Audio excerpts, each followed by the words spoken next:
Hello, sa kaunting hina. Hey! Good morning po sa bawat isa.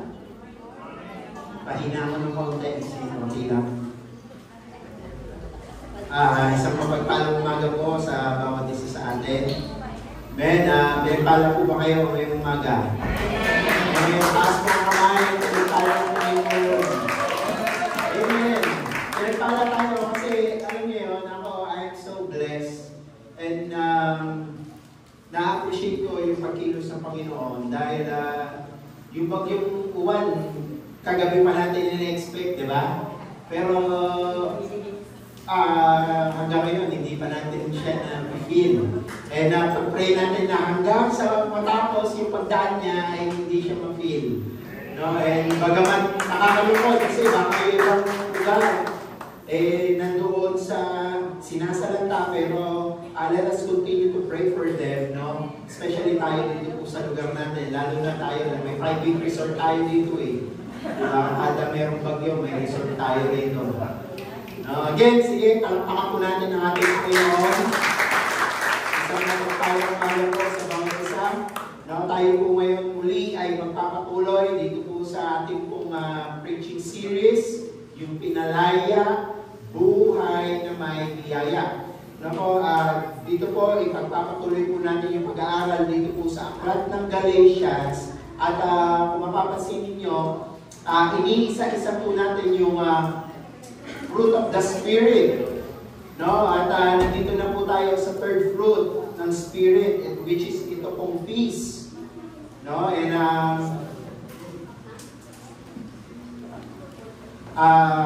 sabi po sa Galatians chapter 5 verse 22 to 23, but the fruit of the Spirit is love, joy, peace, forbearance, kindness, goodness, faithfulness, gentleness, and self-control. Against such things, there's no law. Now, last Sunday, we talked about joy. Sino po yung nakaalala doon sa preaching natin about joy? Amen. And ngayon, ang pag-aaralan po natin is all about peace. And during huddle time last week, marami po tayong mga narinig na mga reasons kung ano yung mga bagay na nagnanakaw sa ating pong mga joy, sa ating pong mga puso. And so, kung wala po tayong joy sa ating pong mga puso, tama po ba na kapag wala tayong joy, ang inaatake po sa atin ay ang ating pong mga puso? Diba? Baghabag tayo, worried tayo sa mga bagay-bagay, at kapag walang joy, natural, malungkot tayong lahat, tama po ba? Amen? Worried tayo, troubled po yung ating pong mga puso. And in this morning, we will talk about peace. Kapag tayo naman po ay walang peace, ang inaatake naman po ni Satanas sa atin ay yung ating mga isipan. Kung wala po tayong peace of mind, it may cause or it will cause depression and anxiety. Last week, these past weeks, have you heard about Eman? About Eman Atienza? It's a sad news, right? Na dahil may mga tao na nagsusuicide because they didn't have peace na nanggagaling sa ating Panginoon. Wala silang peace doon sa kalooban po nila. And hindi po madali yung may ganitong mga case, yung may depression and anxiety. But let me tell you mga kapatid, depression is not from God. Depression is one enemy's weapon na ginagamit para tayo po ay atakihin ng kaaway. In fact, ano po ba yung depression? Ito po yung depression. Depression and anxiety are the result of unmet need. Makinig po kayo maigi. Meron daw pong pangangailangan na maaaring hindi natugunan, lumala at humantong po sa depression. Kaya po mga kapatid, yung pagiging malungkot ay hindi po ibig sabihin depressed tayo. Normal po sa mga Kristiyano at hindi po Kristiyano ang nalulungkot.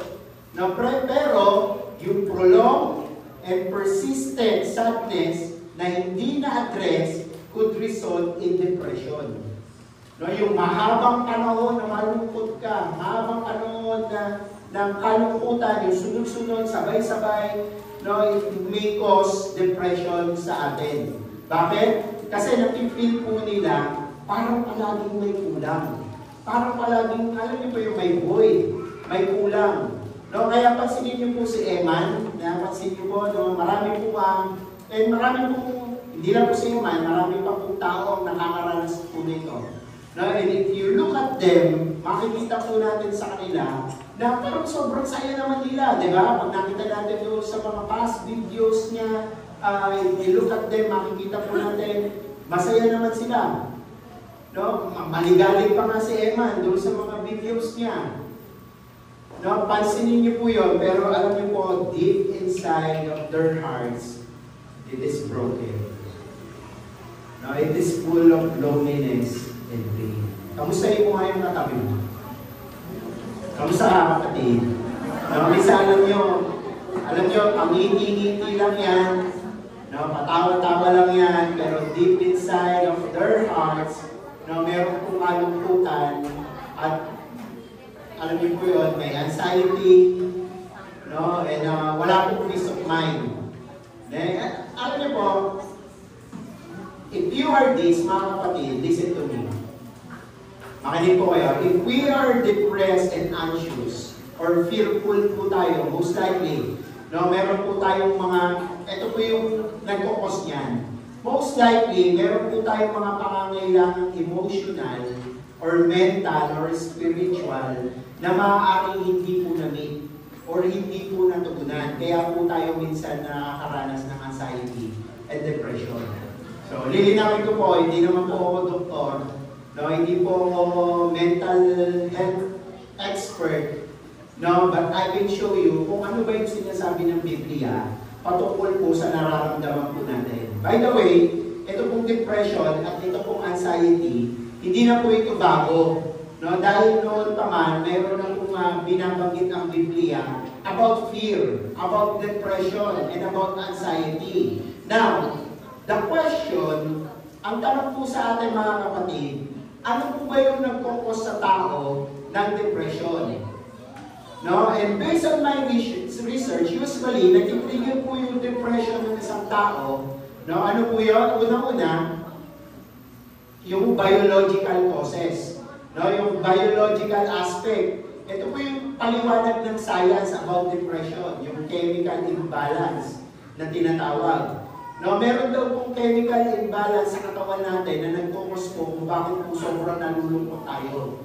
No? Madalas, ang naapektuhan po nito yung may mga GERD or yung mataas po yung acidity sa katawan. Alam ko si Pastor Pat, mataas ang GERD. No? And ewan ko lang po, Pastor, kung nakakaranas po kayo ng gano'n, na parang pag inatake kayo ng GERD, parang nagiging emotional kayo, nalulungkot kayo. No? Yun daw po yun, may chemical imbalance po sa atin. No? Kaya nga po, kung akala po natin, mawawala yung stress po natin or yung depression po natin, dahil lang nagkape tayo, mas lalo mo may stress dahil magpapalpitin yung puso mo sa taas ng acidity ng isang kape.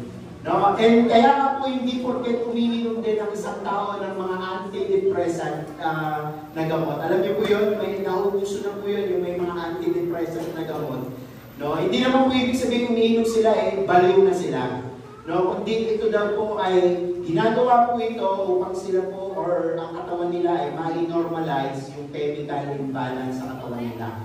Pangalawa, yung hormonal changes. No, madalas, ang tinatamaan naman po nito ay yung mga kababaihan, lalo na po yung mga kapapanganak lang po. No, at ang tawag po dyan yung postpartum period.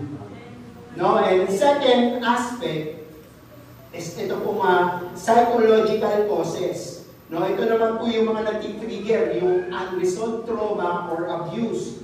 So, napansin niyo po yung pattern ni Eman, na kung mapapanood niyo yung interview niya kay Tony, di ba? Ano po yung sinabi niya doon? Nabanggit niya doon na she is physically and emotionally abused. No, inabuso rin siya. No, and second, yung grip of loss. No, ito naman po yung losing a loved one.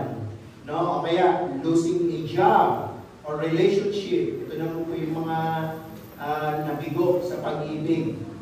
No? Sino po yung mga bigo sa pag-ibig?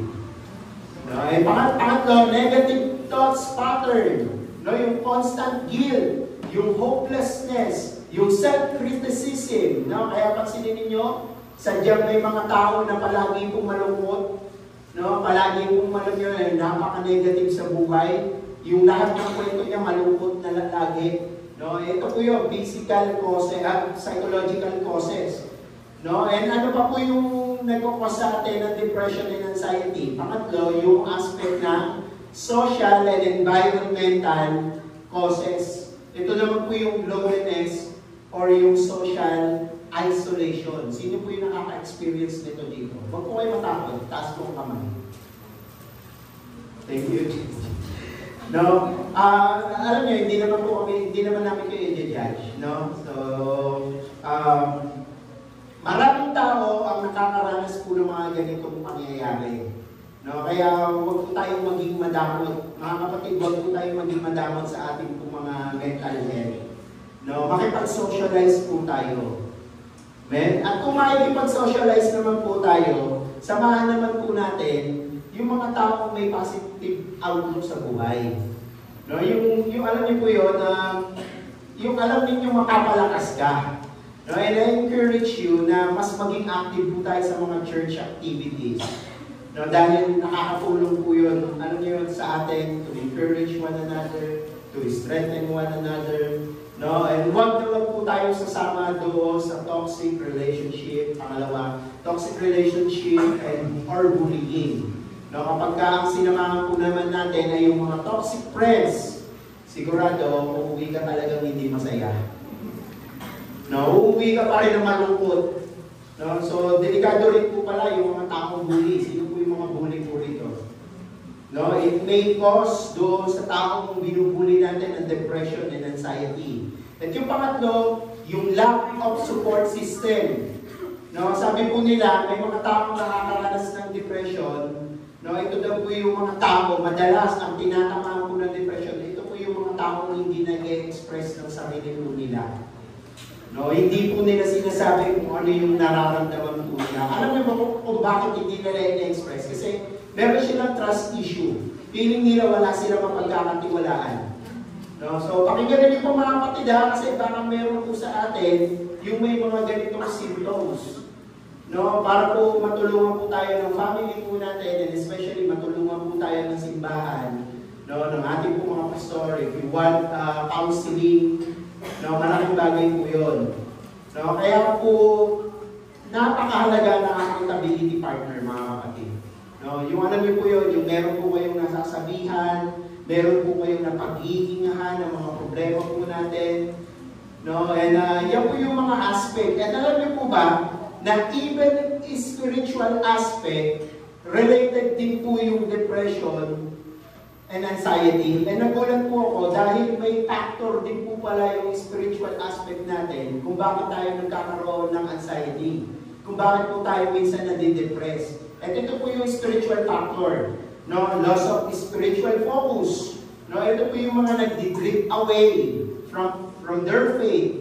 No, or hope in God, yung mga lumalayo, no, sa ating Panginoon. Kaya nga po mga kapatid, kapag tayo po ay nakakaranas ng lungkot, kapag tayo po ay may pinagdadaanan sa buhay, wag po tayo magdi-detach at lalayo sa Diyos. Na even doon sa mga gawain ng Panginoon, no, even doon sa dahil yun po yung isa sa mga nakakatulong kung bakit po tayo makakaiwas sa depression.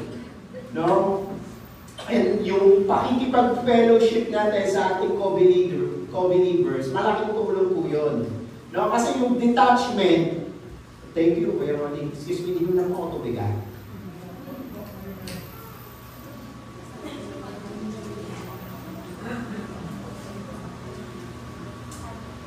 Bigla po kasi ako din po kanina. No? Yes, alam po tayo? Yan, huwag po tayong lalayo sa Panginoon.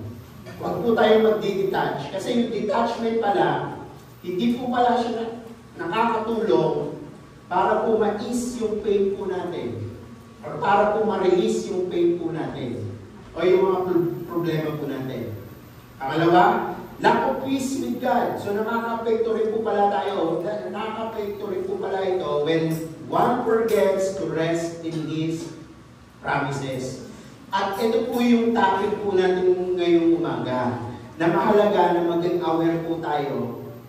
Na hindi lang po para sa ating mga sarili, kundi para rin po sa iba. Maging aware din po yung mga kasama po natin na nakakasama po natin. Na huwag po tayong matakot kung tayo po man ay nakakaranas ng mga ganitong klaseng kalungkutan.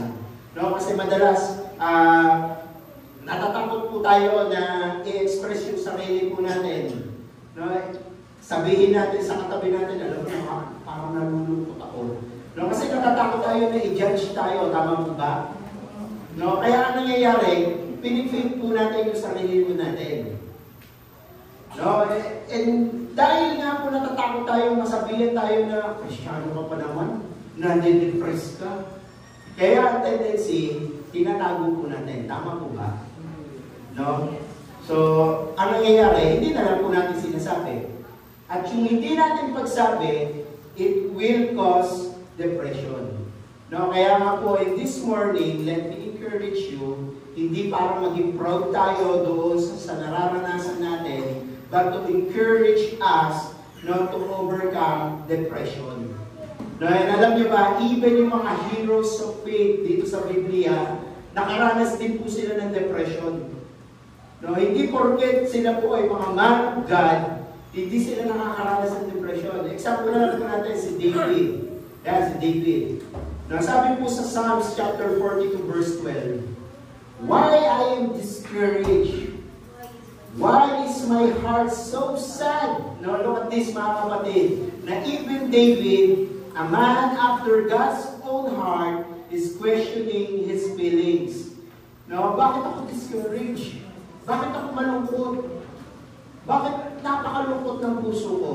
No, sinabi niya, I will put my hope in God. I will praise Him again, my Savior and my God. Alam niyo po, to put it in context, si David po ay binansagan po siyang a man after God's own heart. No? And yet, nakaranas po siya ng discouragement. No? Nakaranas po siya ng depression. No? Sabi niya, bakit ako malungkot? Malapit ako sa Diyos No? And even Elijah, kilala niyo po si Elijah? Sabi po sa 1 Kings chapter 19, verse 4, no, I have had enough, Lord, he said. No? Ayun, okay. So, dun yung pala yun yan. Sabi niya, I had enough, Lord. He said, take my life, for I am no better than my ancestor who have already died. So, look at this mga kapatid. Makikita po natin dito sa mga salita ni Elijah, yung isa sa mga nag-trigger ng depression sa tao. No, alam niyo po, ano yung sinabi niya? For I am no better than my ancestors. No, ang ibig sabihin, yung comparison mga kapatid, alam niyo po yun? No, nakikita po natin yung pattern. No, kapag sino po yung mahilig magkumpara ng sarili po nila sa iba? No, minsan kasi yun po yung nagkakos din ng depression. Ay, bakit sila meron ako wala? No, sa mga magulang po dito, so be careful sa mga nai-impart po natin sa ating po mga anak. No, stop comparing them with other people or with other children. No, alam niyo po, madalas tayo po mga magulang, lalo na kapag wala na tayong pasensya, no, yan po yung mga word natin sa ating po mga anak. No, ay, mabuti pa yung anak ni Ate Mercy. Napakabait. No, napakamasundong, napakagalang. Ikaw na bata ka. Diba? Mana ka sa ama mo. Nadami pa, pati yung asawa. No? So, be careful po tayo sa mga ganon, mga kapatid. Because it may cause emotional trauma. So, kasi ang napifeel ng mga bata or napifeel ng mga anak po natin, ay, parang wala naman akong kwenta kay nanay. Ay, parang wala naman, parang bumababa po yung self-esteem po nila. Kilala niyo po si Job? Even si Job, nakaranas din po siya ng depression. Sabi po sa Job chapter 3, verse 36, no, I have no peace, no quietness, I have no rest, only trouble comes. No, kahit si Job, nakaranas po siya ng matinding kalungkutan, matinding depression and anxiety. No, ito po mga man of God po ito, mga heroes of faith po ito. No, si Jonah, kilala niyo po si Jonah, yung kinain po ng isda. No, even po siya, nakaranas po siya ng hopelessness. Sabi niya po sa Jonah chapter 4 verse 3, no, now Lord, take away my life, for it is better for me to die than to live. No, nakita po natin na ito po mga tao na ito, sikat na sikat sa Biblia, and yet lahat po sila ay naka-experience ng depression and anxiety na maaaring nararanasan din po natin ngayon, mga kapatid. Again, depression and anxiety are result of unmet need. Hindi natugunan, or yung kakulangan, or yung kulang po sa atin, nag-focus po yun ng depression sa atin. At alam niyo po kung ano po yun, kung ano po yung kakulangan na yun na magpipil sa atin, na walang iba kundi yung peace of God na nanggagaling sa Kanya. No, alam niyo po kung bakit kulang po palagi yung pakiramdam ng isang tao? Yung alam niyo, parang mayroong laging hindi satisfied, no? Ang kulang sa kanila ay yung ating Panginoong Kristo. And kapag meron tayong Panginoon, meron tayong peace. No? Eh, paano po natin ma-experience yung perfect peace na ito sa ating po mga buhay? Alam niyo po, sabi ng ating Panginoong Kristo sa John chapter 14 verse 27, huwag kayong mabagabag, huwag kayong matakot, dahil iniiwan ko sa inyo ang kapayapaan. Ang aking kapayapaan ang ibinibigay ko sa inyo. Hindi ito katulad ng kapayapaan ibinibigay ng mundo. So ano po yung peace? What is peace? Now, what is peace? Ang peace daw po ay ang kapayapaan. Ang kapayapaan ay hindi na nakakahulugang wala ng mga problema sa buhay. No, ito ay ang pagtitiwala na kasama natin ng Diyos, gumagabay at nagpapalakas sa atin kahit sa mga panahon puno ng pag-aalala. No? So, hindi ibig sabihin na may peace tayo, wala na tayong mga worries. No? Wala na pong mga tayong pag-aalala sa buhay. No? Ang ibig sabihin lang po ng peace, no? Kahit meron tayong problema, kahit na meron tayong pong mga alalahanin sa buhay, alam po natin na kasama po natin ang ating Diyos sa patuloy na gumagabay at nagpapalakas po sa atin. Amen? Because yung peace na binibigay ng Panginoon po sa atin, yun po yung Kanya pong presence. Yun po yung Kanya pong pagsama sa atin. The presence of God. Nasaan man po tayo naroon, anuman yung pinagdadaanan po natin, depression man o anxiety sa buhay, kasama po natin ang ating Panginoon. No? Kaya nga po kanina, yung depression and anxiety are the result of unmet need. No? At kung tayo po ay magkakaroon ng peace na nanggagaling po sa ating Panginoon, at kung wala po tayong peace na nanggagaling din sa ating Panginoon, ay hindi po talaga natin kakayanin na matalo yung depression and anxiety. No? At alam niyo mga kapatid, walang ibang tao or walang ibang bagay ang makapagpupuno at makakapagbigay ng completeness po sa ating po mga buhay, kundi ang ating Panginoong Kristo lang. No? Kaya nga even science hindi nila masagot kung ano ba yung gamot doon sa depression totally. No, hindi nila alam kung paano talaga nila matatalo yung sakit na ito. Dahil alam niyo po, kahit anong treatment, kahit anong gamot, siguro napapakalma lang po ng gamot yung isang taong may depression, pero it ends up pa rin, no, doon sa pagsisuicide. No, pansinin niyo lahat ng tao or lahat ng nakakaranas ng ganito, no, it ends up pa rin doon sa pagsusuicide. So, naalala niyo po ba si Kim Atienza? Yung tatay naman ni Eman Atienza na binanggit ko kanina. No, one time, meron pong nag-chat sa kanya, sabi niya, kasi nung namatay po si Eman, marami pong naninisi kay Kim Atienza doon sa tatay niya. No, na sinasabi, kasalanan mo yan, bilang ama, dapat binabantayan mo. No, and alam niyo doon sa interview, sinabi niya, meron nag-chat sa kanya at doon, nakakalma siya. No, sabi niya, huwag mong sisihin yung sarili mo dahil may ibang case nga. Yung mga trabaho nila, iniwan nila para lang mabantayan nila yung anak nila 24/7. Pero alam niyo, nag-sing-up lang yung anak nila, ayun, nag-suicide na, patay. Wala na. No, na kahit 24/7 natin bantayan yung ating pong mga anak or yung ating pong mga kaanak na meron pong sakit na ganito, no, it ends up pa rin doon sa suicide. Kaya nga po, mga kapatid, patunay po ito na walang ibang makakapagbigay ng completeness sa ating pong mga puso, kundi ang ating Panginoong Jesucristo na yun. Amen? Because peace, ano po ba yung peace? No, peace from Hebrew word, shalom. Sabihin nyo nga po sa katabi nyo, shalom. Shalom. Ang ibig sabihin naman po ng shalom is God is my peace. No? God made us complete. Made us whole. No? So, ibig sabihin nito mga kapatid, patuloy lang po ito na Jesus, si Jesus lamang ang makakapag-feel ng emptiness doon po sa ating pong mga puso. Para po hindi po tayo mauwi sa depression.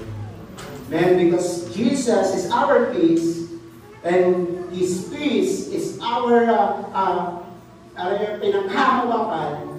No? Si Jesus yung nagkumpleto sa ating pong mga buhay, made us whole again from brokenness. No? Kaya mahalaga na tanggapin po ng bawat isa sa atin ng ating Panginoong Jesucristo. Now, ang tanong ko po sa bawat isa sa atin, how can we keep our inner peace or shalom so that we don't end up falling into depression? Paano daw po natin na makikip yung peace na binigay ng ating Panginoong Jesucristo? Yung shalom, para po hindi po tayo mag-end up doon sa depression. Una-una, mga kapatid, don't allow worry to steal your presence. Yun yung namimiss ko eh. Parang tumahimik eh. Namiss ko si Lucas. Ayun, naririnig ko na. Medyo na ako. No, so, ano na po yung, sabi po dito, don't allow your worry to steal your peace. No, ano daw po yung sinasabi ng Biblia kung bakit daw po tayo nakakaranas ng depression? Alam niyo po, mayroon po sinasabi yung Biblia. No, sabi po sa Proverbs, Proverbs chapter 12, verse 25, anxiety in the heart of men causes depression. No? So ano daw po yung nagkukos sa atin ng depression sa atin? Anxiety in the heart. No? Anxiety that you allow inside your heart. No? Alam niyo po kung paano lumulubog yung isang bangka? Lumulubog ang bangka, hindi dahil doon sa tubig sa labas. No, nagsisimula po lumubog ang bangka kapag yung tubig ay pumapasok sa loob.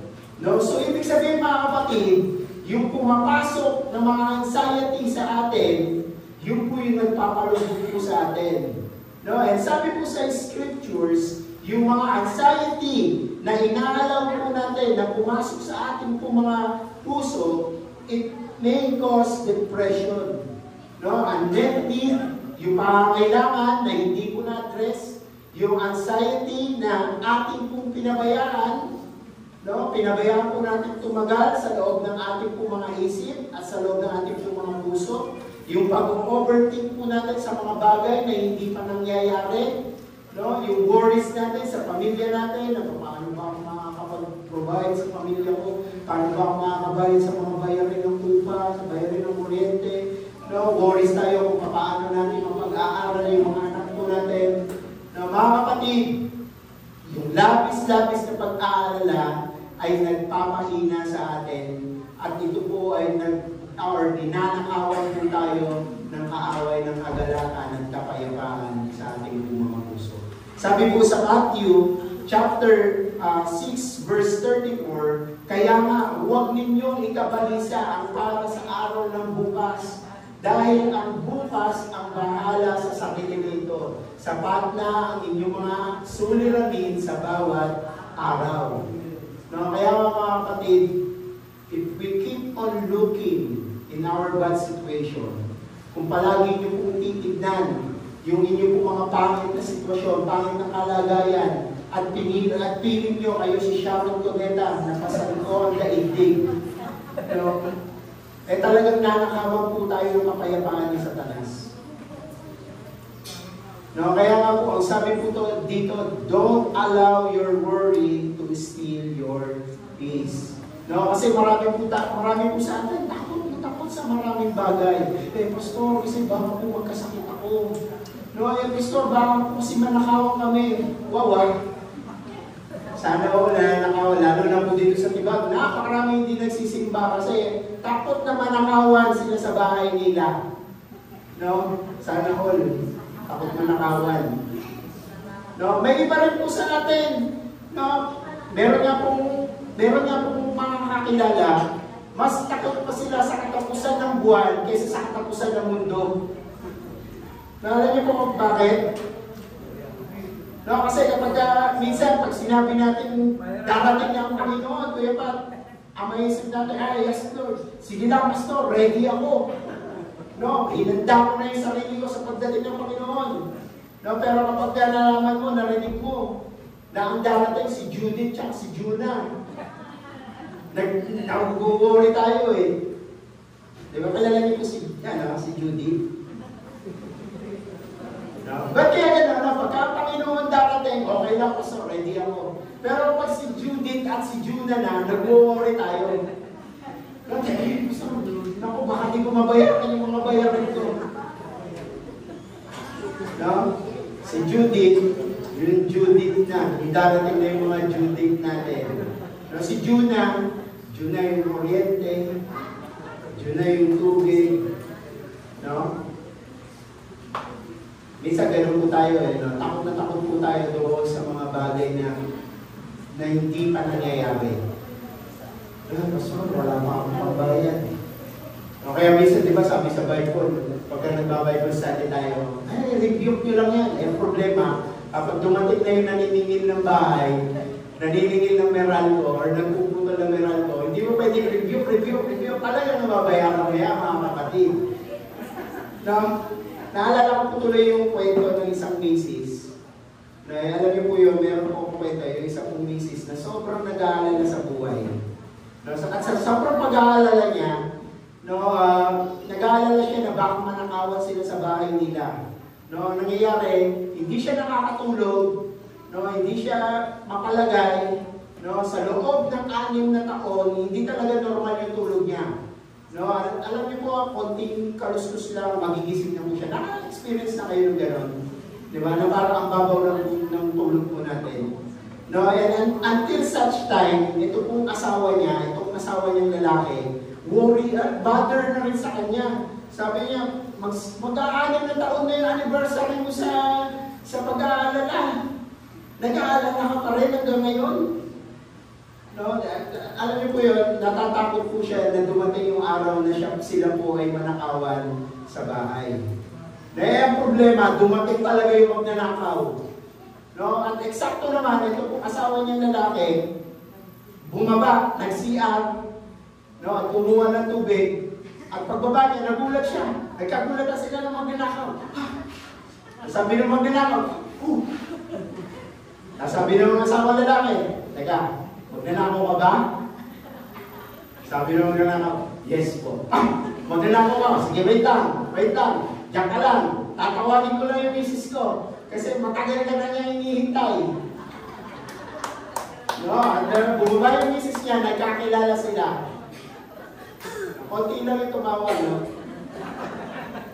No? Alam niyo po, ang point po dito mga kapatid, makinig po kayo, ang point dito, yung iba naman, ngayon lang tumawa. Ang point dito mga kapatid, yung magnanakaw, within 30 minutes, kaya kong nakawan. Pero yung anxiety and depression, 6 years of your life, nanakawin ng kaaway sa'yo. 10 years of your life, nanakawin ng kaaway sa'yo. 19 years of her life, si Eman, 19 years of her life, ninakaw ng kaaway dahil wala siyang kapayapaan. No? And same with us, mga kapatid. Maaari po tayong nakawan ng 20 years of our time, 30 years of our life, nang dahil po sa pag-aalala po natin. No? Kaya sabihin mo sa kapatid mo, huwag pumayag kapatid. No, be strong and courageous. Laban lang sa buhay. No, second, pangalawa, no, how can we keep our inner peace? Pangalawa, ito pong avoid toxicity, whether from people or places. Ano naman po yung meaning nito pong toxicity? Pansinin nyo po, parang po nagiging trending ito pong no? Ito pong word po na ito, yung word na toxic, ito pong mga nakaraan. No, toxicity.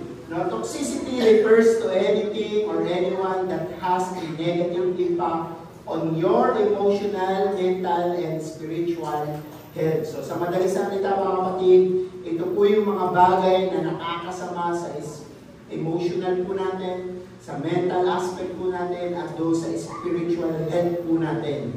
So, kaya mag-iingat po tayo doon sa mga taong sinasamahan po natin.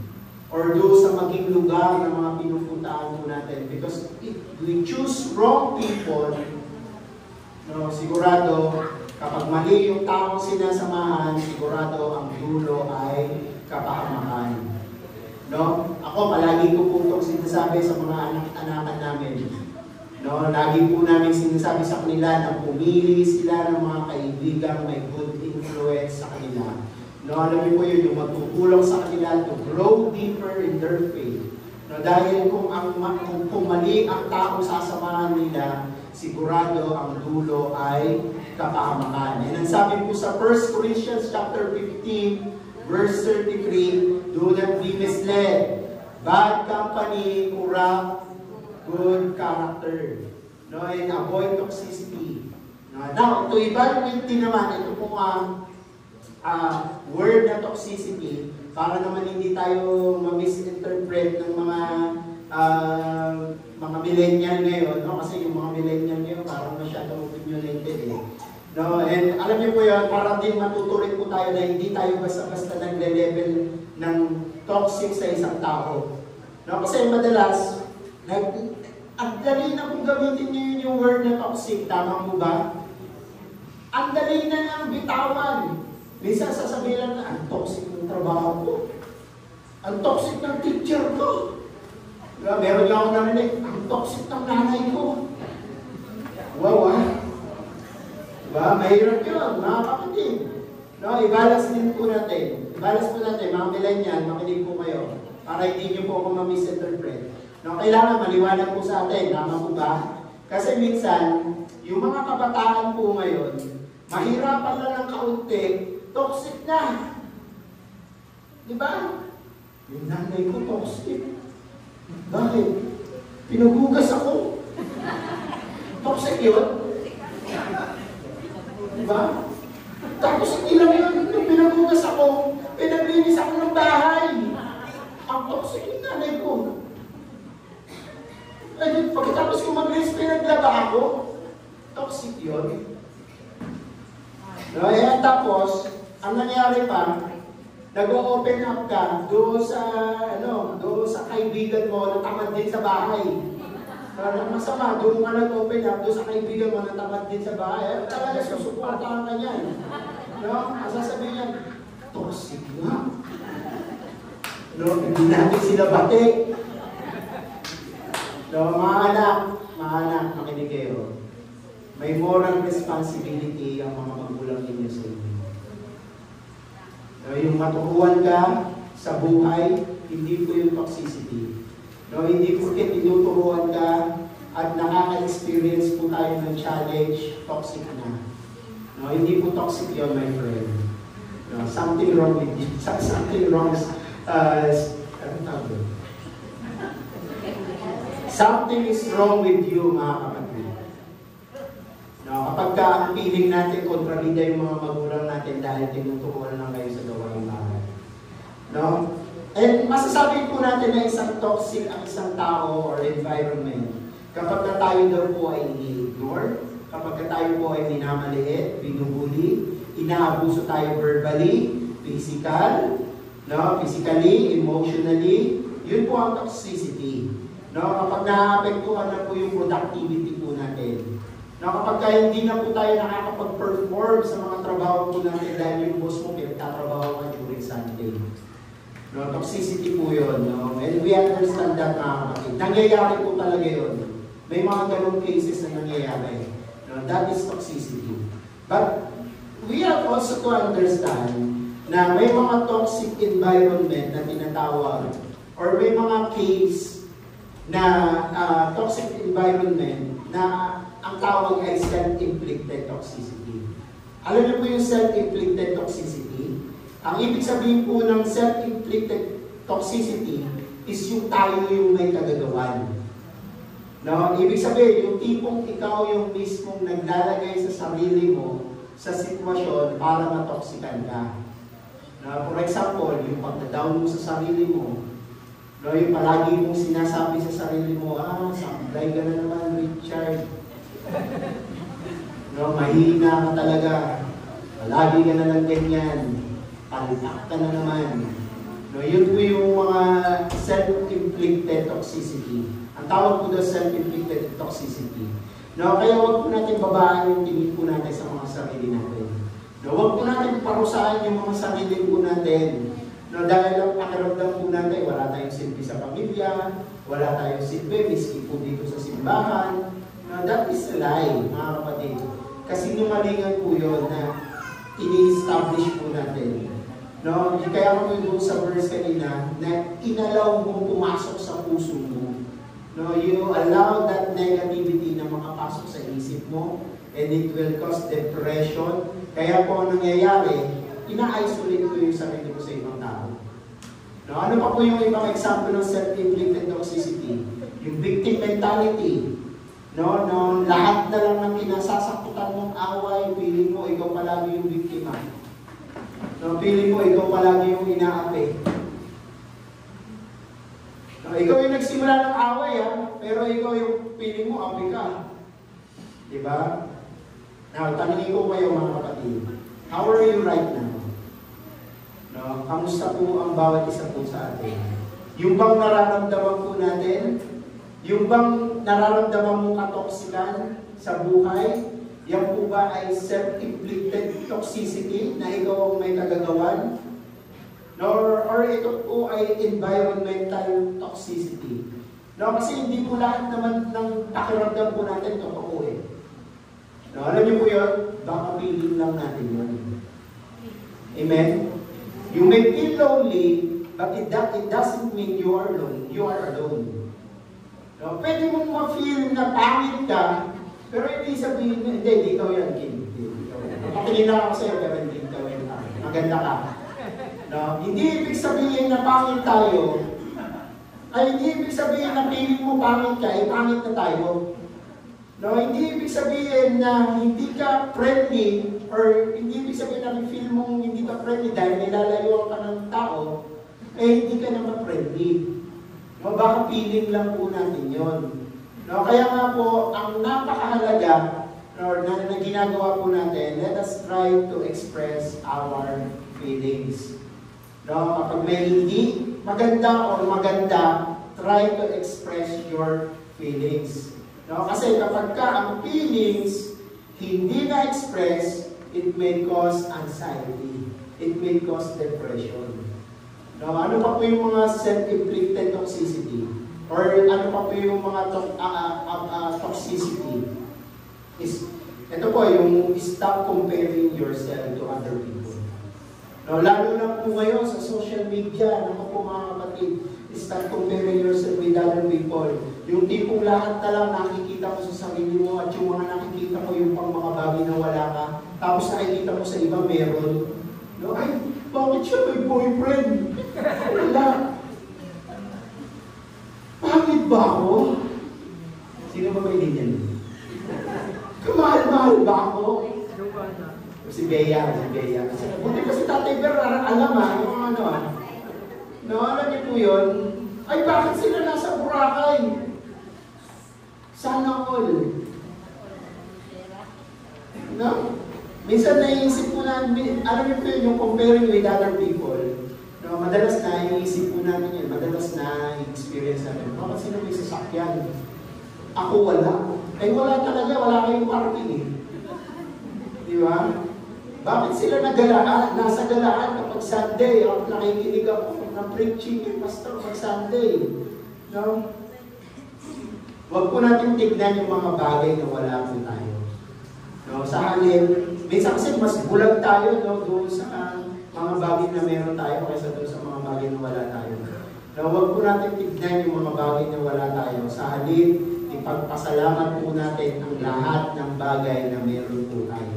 Okay? Eh, no, kung wala po tayo sa sakyan. Eh, no, kung wala po tayong mga sariling bahay. Eh, no, kung mahilig silang gumala. Eh, ano, kung wala po tayo sa buhay. No, ang mahalaga, meron po tayong Diyos sa buhay. At yun po yung pinakamahalagang bagay na pwedeng magkaroon po tayo. No, ang pinakamahalagang bagay na meron tayo ay ang ating Panginoon sa Kristo. No, sapat na. Alam niyo po yun na kung si Kristo ay nasa puso po natin, sigurado meron po tayong kapayapaan sa buhay. No, alam niyo po yun, kung si Kristo ay nasa puso natin, sapat na para hindi tayo ma-insecure doon sa mga bagay na wala tayo. No, kasi si Kristo pa lang sapat na, higit pa. Amen? Amen. Salamat po. Pangatlo, ano yung mga nagkukos sa atin ng depression and anxiety? No, and paano natin makikip yung inner peace po natin or our shalom so that we don't end up falling into depression. Ito po pangatlo is stay connected to God and to His promises. No, alam ko lahat po tayo dumadaan po sa matinding anxiety. Baka nga po yung iba sa atin. Ako, nung chinek ko po ito, yung mga inaaral ko, meron din pala ako mga symptoms. Meron din pala, yung pala yun, isa pala yun. At kapag hindi ko na-address yun, pwedeng lumala. No, pwedeng, pag hindi natukunan nyo, pwedeng lumala. No, end up doon sa depression. No, maaaring lahat po tayo meron po mga ganitong nakakaranasan. No, baka mamaya iba sa atin hindi lang nila alam. Pero alam niyo po yung good news mga kapatid, meron pong good news. No, living in torment is not God's will for your life. No, living in anxiety and depression, hindi po yung kalooban ng Diyos sa ating mga buhay. No, the good thing mga kapatid, we have a great God. No, palagi pong tumutulong sa atin upang alam niyo po yung tayo po ay mapalakas. No? May encourage siya pamamagitan po ng kanyang po mga salita. No? At alam niyo po, yung salita ng Panginoon, palaging nakaangkop sa lahat ng ating po pangangailangan. No? Palagi pong napapanahon sa lahat ng ating po sitwasyon. No? Na every time na tayo po ay pinupuno ng kaaway ng ating po, yung ating po mga isipan sa pag-aalala, meron tayong weapon na magagamit para maipanglaban po natin sa ating mga anxiety and depression. Gusto niyo ba manalo sa laban, mga kapatid? Gusto niyo ba manalo? Sa scatter? Hindi sa scatter. No? Manalo sa laban sa pag-aalala sa buhay. Amen? Sabi po sa 2 Corinthians chapter 10, verse 4. No, sabi po dito, the weapons we fight with are not the weapons of the world. On the contrary, they have divine power to demolish strongholds. So, ibig sabihin mga kapatid, yung ginagamit na weapon ni Satanas ay hindi po natural. No, inaatake po niya tayo spiritual. No, wala po siyang baril, wala po siyang kutsilyo, no, hindi ka man niya mapatay physically, pero unti-unti, titirahin ka niya sa inyong mga isipan para bumigay kayo sa buhay. No, kaya nga po sabi sa kanyang mga salita, on the contrary, no? On the contrary, ito naman po yung weapon natin. Meron tayong divine power to demolish strongholds. Sabihin niyo, we have divine power. Pag sinabi kong divine power, No, hindi po ito kilikili power. No, ano po yung ibig sabihin ng strongholds? No, sabi po dyan, we have divine power to demolish strongholds. Ano po yung ibig sabihin ng strongholds? Ito po yung mga kasinungalingan na matagal mong inalagaan sa isip mo. No, kasi akala mo magiging mag-best friend kayo ng depression and anxiety. No, ito yung akala mo okay lang na dalhin mo lahat ng heavy loads, lahat ng pag-aalala sa buhay.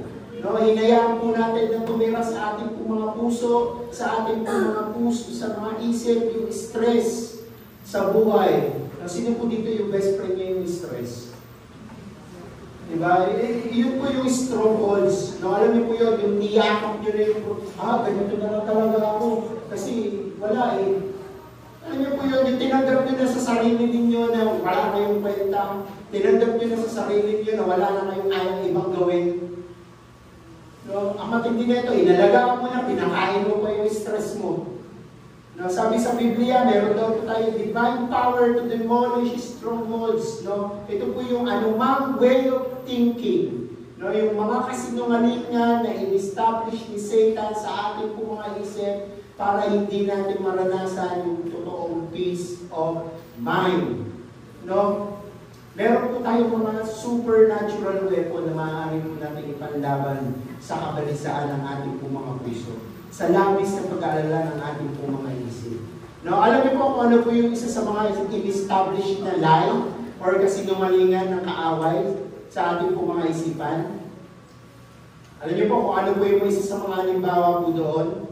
Yung mindset na parang wala stress mo or para daw masusolusyonan po natin yung ating po depression, yung ating po mga stress sa buhay, kailangan daw mag-Boracay ka. Para mawala yung stress mo, magkape tayo. Tara, Starbucks tayo. Ang kape nga mataas sa acidity. Di lalo lang palpitin yung puso mo. No? Ano nyo kasi mga kapatid, minsan, toxic na yung feeling po natin. Ang masakit po nito, toxic din yung pamamaraan natin po din. Napansin niyo yun, naiintindihan niyo mga kapatid, toxic na yung feeling natin, ang masakit, toxic din yung way natin para tugunan toxic din yung ginagawa natin paraan para mawala yung stress po natin. Pansinin niyo doon sa mga taong, nakakita na kayo ng mga taong nag-yosi.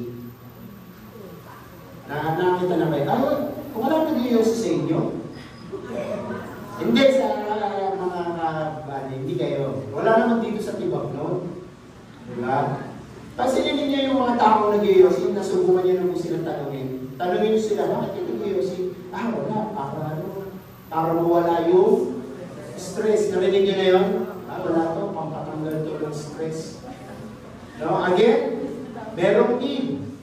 No? May dapat i-address. Pero ang tanong, mga kapatid, sigarilyo lang ba ang paraan para matanggal yung stress natin? No? Maraming mga paraan, mga kapatid. Pero ang problema, doon mo lang kinuha yung paraan mo para matanggal yung stress mo. No? And ang problema pa doon sa pinili mong remedy para mawala yung stress mo, nakaka-addict. Di ba ang yosi nakaka-addict? No? Kapag nakaka-addict yung remedy natin para mawala yung stress mo natin sa buhay, hindi ka po niyan dadalhin paangat. No? Lahat ng addictive, pabagsak. Amen? Sugal, pabagsak. Diba? Sugal, papiso-piso lang, pastor. Hanggang sa naibenta niyo na yung planta niyo, naibenta niyo na naisanla niyo na yung kung ano-ano. Diba? Pabagsak lahat yun. Alak, pabagsak. Droga, lahat po yan nakakatakit ka, pababa. No? Kaya every time na tayo po ay makakaranas ng toxicity or depression, alam niyo po kung ano po yung gagawin po natin, mga kapatid, kapag nakakaranas po tayo ng depression and anxiety, i-challenge po natin yung emotion po natin. No? Connect to God and to His promises. Every time na naiisip mo na ayaw mo na, gusto ko na sumuko, gusto ko na mamatay, challenge it, mga kapatid. I-challenge niyo yan. No, kausapin niyo yung ating Panginoon. Lord, tama ba itong nararamdaman ko? Tama ba na mag-give up ako? Tama ba, Lord, na sumuko ako? No, connect to Him and to His promises. No, kausapin niyo ang ating Panginoon. Lord, tama ba? Nasukuan ko itong bagay na ito until such time na marinig niyo yung pangako ng Diyos. Teka, parang may sinasabi yung kanyang mga salita.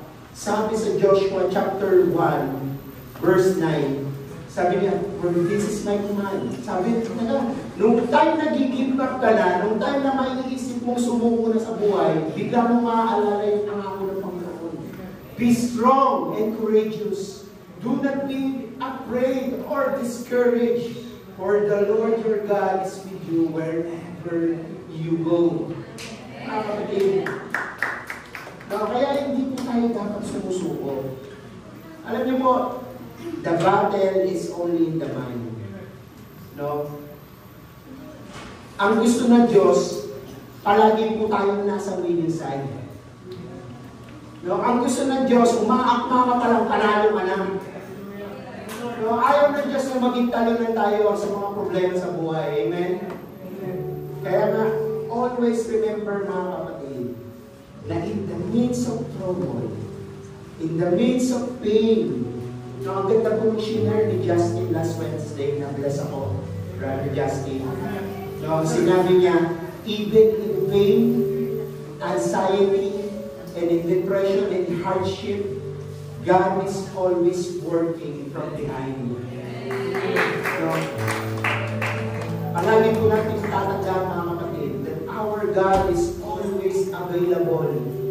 No, palagi po siyang handa na tulungan tayo. No, at hindi, at alam niyo mga kapatid, hindi po tayo iiwanan na ipababayaan ng ating Panginoon.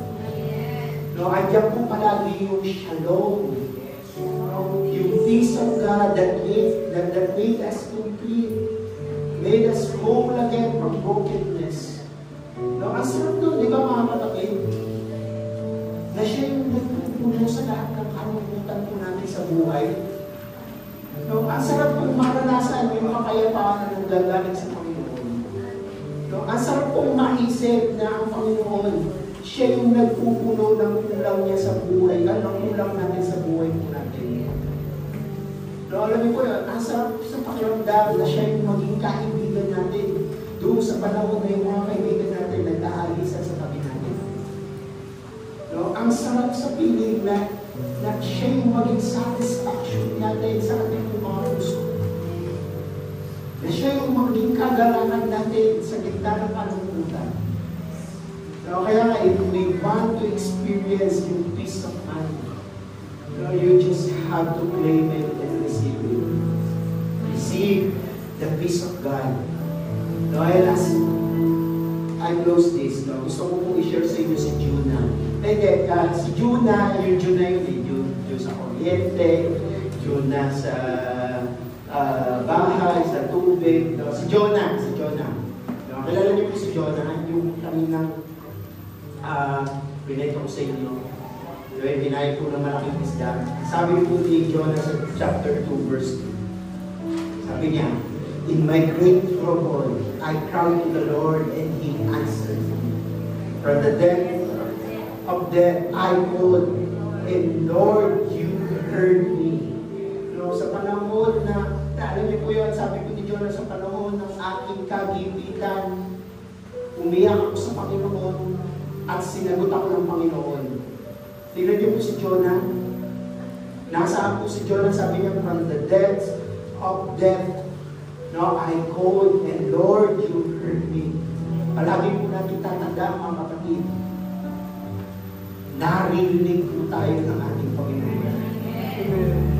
No?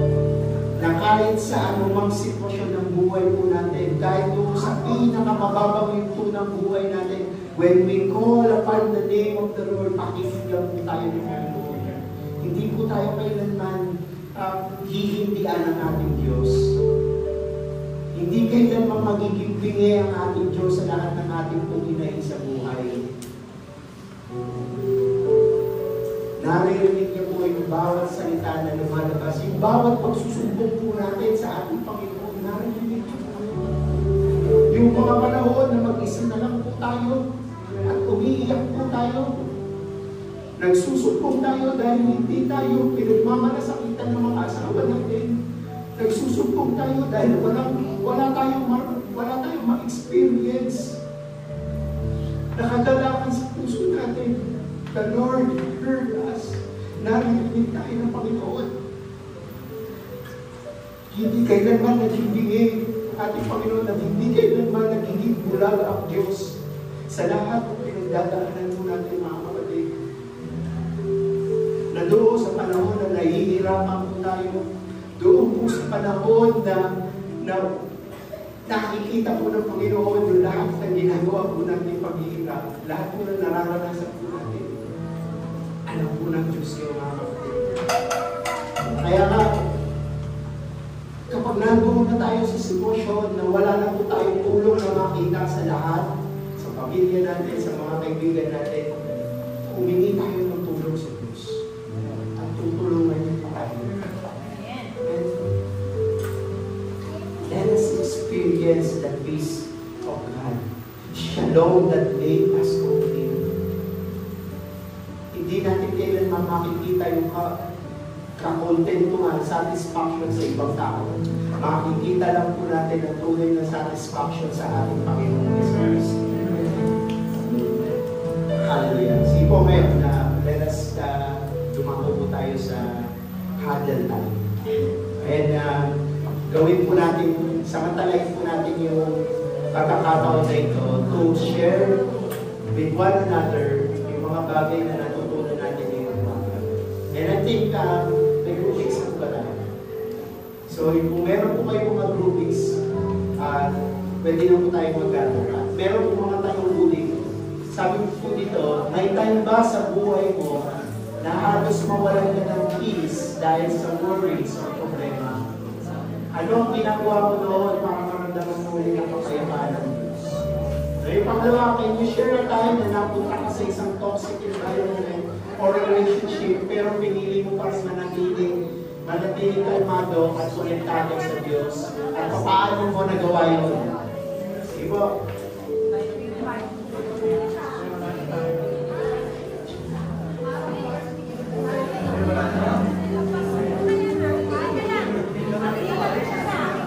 Sino po yung mga number 1? Okay, sige po. Lahat po na number 1 dito. 2, 3, 4, 5.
Yung pa po dito, meron pa po dito, yung gusto po dito sa yung gusto po dito sa group ni Ate Oil, pwede po dito.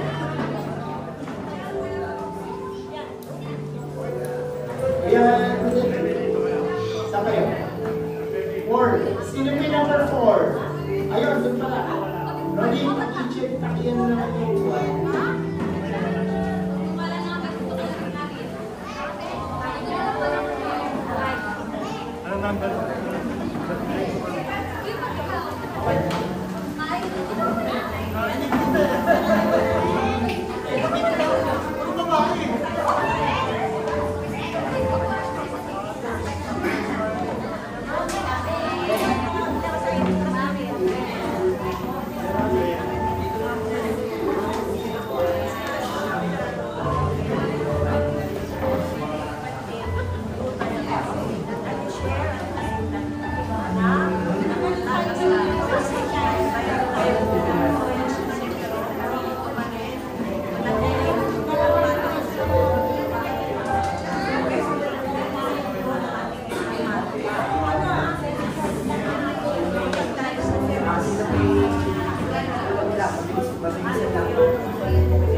nga po, ito sa akin dati. Pero hindi ko talaga gawa. Paano ko yung pumapagod sa kasi di ba, maroga, issue, ang pagkala. Pero doon sa point ng kawalan ko, ever since, simula na lang nakakatawa yung isang ko yun.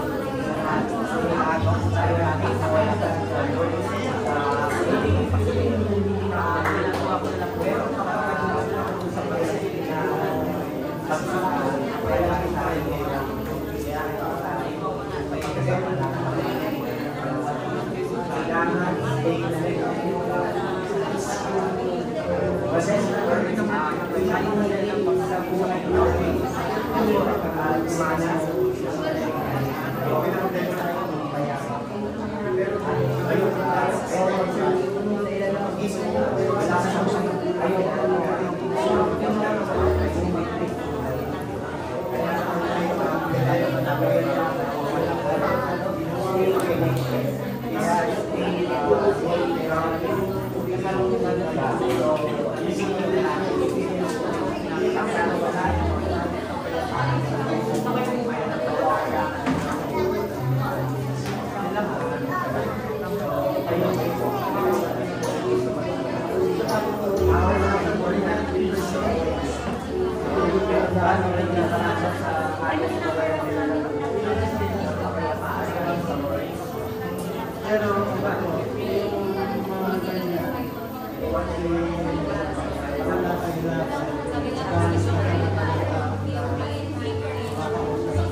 Kailangan